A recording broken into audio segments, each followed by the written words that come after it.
Hello friends, कैसे हैं आप सब लोग। फ्रेंड्स, लास्ट वीडियो में हम लोगों ने देखी थी journal entries in the book of transferor company, और इस वीडियो में हम लोग डिस्कस करेंगे journal entries in the book of transferee company. बहुत इजी एंट्रीज हैं, अगर आप लोग बेसिक ध्यान से समझेंगे तो क्वेश्चन सॉल्विंग में बहुत आसानी होगी। ठीक है, क्वेश्चन में इसमें क्या है, देखिए एक कंपनी है PKO लिमिटेड जो लिक्विडेट हो रही है, और एक कंपनी है जो उस कंपनी को बाय कर रही है। एक कंपनी है पुरानी जो बंद हो रही है, और दूसरी कंपनी है जो उसको टेक ओवर कर रही है। ठीक है, ट्रांसफरर कौन होता है? जिसकी कंपनी बंद हो रही है, जिसके बारे में हमने लास्ट वीडियो में पूरा एक फुल फ्लेज वीडियो डिस्कस की थी। और ट्रांसफरी कौन होता है? जो कंपनी बंद हो रही है उसको टेक ओवर कर रहा है। तो इस वीडियो में हम लोग इसके बारे में बात करेंगे। लास्ट वीडियो में इसके बारे में पूरा डिटेल डिस्कशन हो चुका है। ठीक है, तो इसके अंदर देखिए अब ये कौन सी कंपनी है? Transferee company. और इसके अंदर हमारा सेक्शन जो है 14 AS 14 जो है अप्लाई होगा, और ये सिर्फ न्यू कंपनी यानी कि ट्रांसफरी कंपनी के केस में ही अप्लाई होता है, ओल्ड कंपनी के केस में अप्लाई नहीं होता है। ठीक है, इसके अंदर हमारे पास दो मेथड्स आते हैं, पूलिंग ऑफ इंटरेस्ट मेथड यानी कि मर्जर मेथड, और दूसरा परचेज मेथड।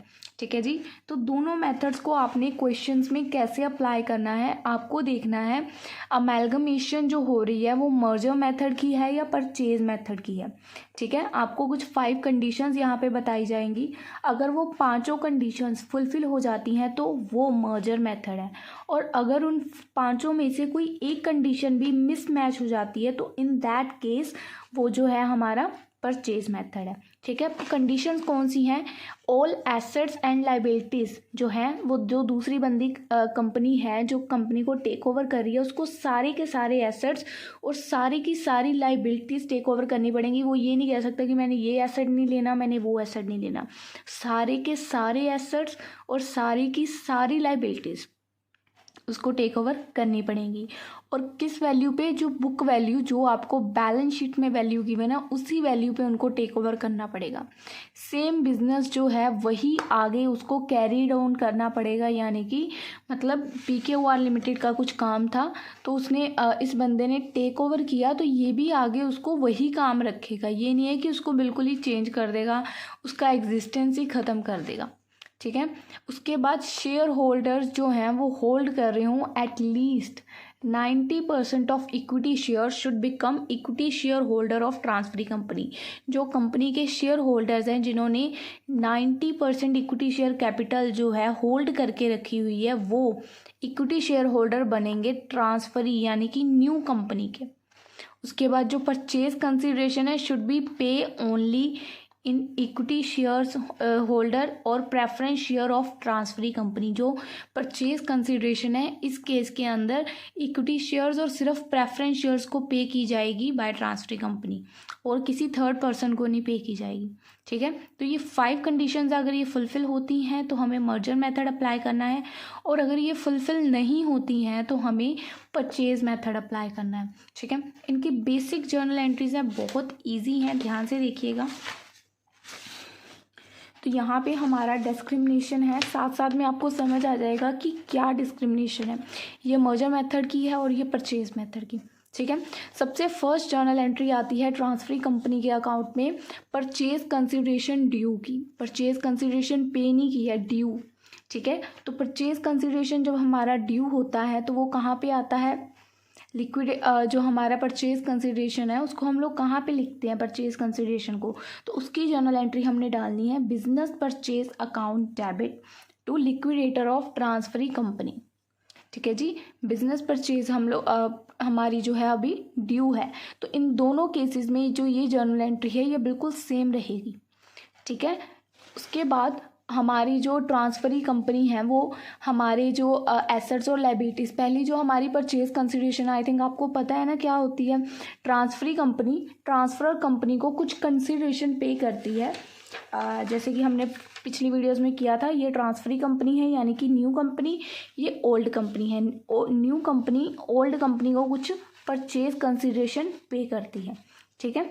तो वही परचेज कंसिडरेशन अभी पे नहीं हुआ है, फर्स्ट एंट्री में वो ड्यू है, तो उसकी जर्नल एंट्री दोनों मेथड्स में सेम होगी। Second, for taking over assets and liabilities, अब इस ट्रांसफरी कंपनी ने पुरानी कंपनी के कुछ एसेट्स या लाइबिलिटीज़ को टेक ओवर किया है। तो जितने भी एसेट्स, अब देखो मर्जर की क्या कंडीशन थी हमारी, अभी हमने कंडीशंस रीड आउट की। तो मर्जर मेथड ये है, मर्जर में क्या कंडीशंस थी कि वो सारे के सारे एसेट्स और सारी लाइबिलिटीज़ को टेक ओवर करेगा, इसमें कोई कंडीशन नहीं है, ठीक है। इसमें कोई भी कंडीशन को ब्रेक किया जा सकता है, बट इसमें कंडीशंस फुलफिल होनी चाहिए। तो पहले मर्जर का देख रहे हैं, देखो यहाँ पे लिखा हुआ है ऑल एसेट अकाउंट, मतलब सारे के सारे एसेट्स उसको टेक ओवर करने पड़ेंगे। ऑल लाइबिलिटीज़ यहाँ पे देखेंगे एसेट अकाउंट, ऑल नहीं है, यहाँ पे कंडीशंस ब्रेक हो सकती हैं because this is purchase method. पर ये कौन सा मेथड है, मर्जर मेथड। तो मर्जर में सारे एसेट्स, सारी लाइबिलिटीज़, सारे रिजर्व्स। अब जो यहाँ पे हमने बिजनेस हमारा कंसीडरेशन का बताया था, तो ये जो डेबिट वाली एंट्री है इसको पहले हमें यहाँ पे क्रेडिट करना है। डेबिट वाली एंट्री है बिजनेस परचेज, उसको अगली एंट्री में क्रेडिट कर देना सेम अमाउंट। उसके बाद प्लस माइनस करने के बाद अगर हमारे पास प्रॉफिट बचेगा तो टू वाली साइड, और लॉस बचेगा तो यहाँ पे, ठीक है। तो यहाँ पे देख सकते हो ये बुक वैल्यूज़ पे लेनी है सारी, क्योंकि यहाँ पे हमारी कंडीशंस ही ये थी, ऑल एसेट्स और लाइबिलिटीज़ को अक्वायर करना है एट अ बुक वैल्यू, ठीक है। तो यहाँ पे हमने देख सकते हैं बुक वैल्यू वगैरह ही ली है। अब इसके अंदर पहली कंडीशन तो क्या नहीं है कि हमें सारे एसेट या सारी लाइबिलिटीज़ को बाय करने की, टेक ओवर करने की ज़रूरत नहीं है। सो सिंपली एसेट्स और लाइबिलिटीज़, बिजनेस परचेज सेम यही वाला, जो ऊपर डेबिट वाली है उसको क्रेडिट करना है, जो क्रेडिट वाली है उसको आगे करेंगे, ठीक है। जो डेबिट वाली है उसको यहाँ पे क्रेडिट करके क्लोज करना है। तो बिजनेस परचेज आ गया। अब उसके बाद इस जर्नल एंट्री के अंदर क्या है, आपने एसेट डालना है, लाइबिलिटी डालना है, बिजनेस परचेज डालना है।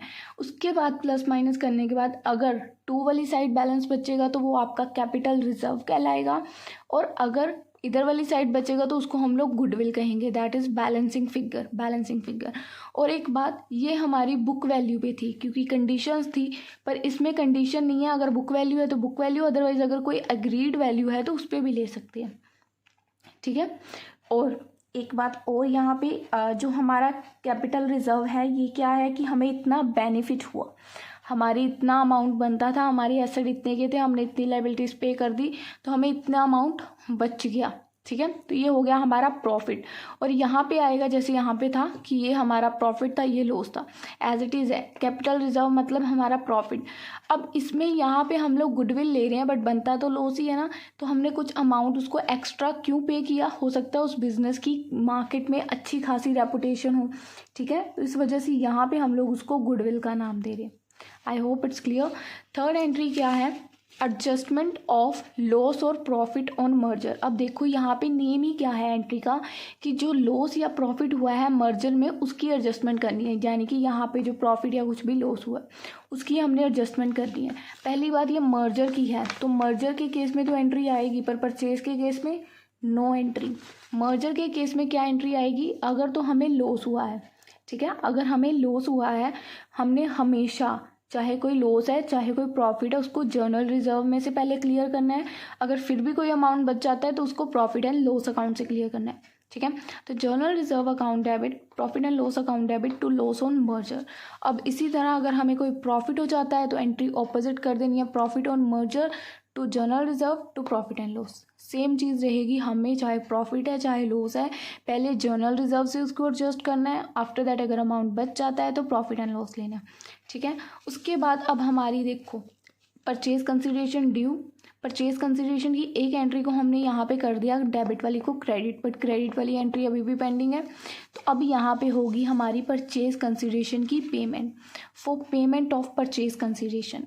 अब ये कौन सा मेथड है, ये हमारा मेथड है मर्जर मेथड, जिसमें हमारी 5 कंडीशंस लगी हैं, ठीक है। इसके अंदर क्या बोला गया है कि जो हमारी परचेज कंसिडरेशन है वो सिर्फ हमारे इक्विटी शेयर्स और प्रेफरेंस शेयर होल्डर्स को पे की जाएगी, बाकी किसी को नहीं। तो इसकी जर्नल एंट्री क्या है, liquidator of transferee company to equity share holder to security premium, इसी का पार्ट होता है, टू प्रेफरेंस शेयर्स और टू कैश। और कैश कौन से लेने हैं, ओनली फॉर फ्रैक्शनल शेयर्स, ठीक है। बट इन दैट केस, इधर वाले केस में अगर आप लोग देखेंगे, यहाँ पे हमें एक एक्स्ट्रा अमाउंट दिखेगा डिबेंचर्स और कैश ओवरऑल। इसमें 5 कंडीशंस फुलफिल करनी है कि इक्विटी शेयर और प्रेफरेंस शेयर होल्डर्स को देने हैं, बट इसमें कोई कंडीशन नहीं है। इसमें इक्विटी शेयर का जो सिक्योरिटी प्रीमियम है उसको, प्रेफरेंस शेयर होल्डर को, डिबेंचर्स को, ओवरऑल कैश में अगर दे रहे हैं तो सब कुछ हमें यहाँ पे लेना है। I think difference is clear. तो इसमें कंडीशंस हैं, इसमें कोई कंडीशन नहीं है। उसके बाद हमारी जर्नल एंट्री आती है recording statutory reserve of transfer company. Statutory reserve की बिल्कुल सिंपल कह सकते हैं एंट्री है। एक ऐसे कह सकते हैं कि आपको याद करनी पड़ेगी, इसका कोई लॉजिक नहीं है एंट्री का कहाँ से आई। यहाँ पे अमेलगमेशन एडजस्टमेंट अकाउंट क्यों आया, इसका कोई लॉजिक नहीं है। एक एंट्री है सिर्फ कि आपको एक रिजर्व है, ठीक है, एक कंपनी है हमारी ओल्ड कंपनी, वो कुछ पिछले 2-3 सालों से लो की किसी कैटेगरी में आती है और उसको कुछ रिजर्व्स पे करने पड़ रहे हैं, ठीक है। अब उस कंपनी को किसी दूसरी कंपनी ने टेक ओवर कर लिया, तो ऑब्वियस सी बात है जो कंपनी टेक ओवर कर रही है उसको रिजर्व्स पे करने पड़ेंगे। एक पुरानी कंपनी है एक कंपनी है बी, ठीक है। ए कंपनी कुछ रिजर्व्स पे कर रही है। अब इस कंपनी को टेक ओवर किसने कर लिया, बी कंपनी ने। तो अब ये रिजर्व्स भी तो बी को पे करने पड़ेंगे ना, क्योंकि ये लॉ के थ्रू है कि इसको पे करना ही करना है, ठीक है। तो अब ये रिजर्व्स भी सिंपली वो पे करेगा। तो सिंपल है, टू स्टैट्यूटरी रिजर्व जो उसको एक्सपेंस है उसको पे करने पड़ेंगे। तो ये एक हैंडीकैप्ड एंट्री बनती थी, इसी वजह से यहाँ पे अमेलगमेशन इन एडजस्टमेंट अकाउंट लगाया, बिकॉज चैप्टर का नेम है। तो ये एंट्री का कोई लॉजिक नहीं है कि कहाँ से आई, ठीक है। और यहाँ पे कोई रिजर्व क्यों नहीं है, रीज़न बता देते हैं यहाँ पे। बिकॉज ऑल रिजर्व जो है हमने ऊपर यहाँ पे अगर आप लोग देखें यहाँ पे लिए थे, ठीक है। यहाँ पे हमने सारे रिजर्व्स वगैरह, क्योंकि यहाँ पे क्या था कि आपको सारे एसेट सारी लाइबिलिटीज़ लेके चलनी है, 5 कंडीशंस थी, बट यहाँ पे नहीं थी, ठीक है ना। तो हमने यहाँ पे रिजर्व्स तो ऑलरेडी ऊपर ले लिए, तो नीचे जाके हमारे पास कुछ रिजर्व बचेगा, no, because all reserves already have been taken over, ऊपर ही हमने ले लिए थे, ठीक है। आफ्टर दैट नेक्स्ट देखते हैं।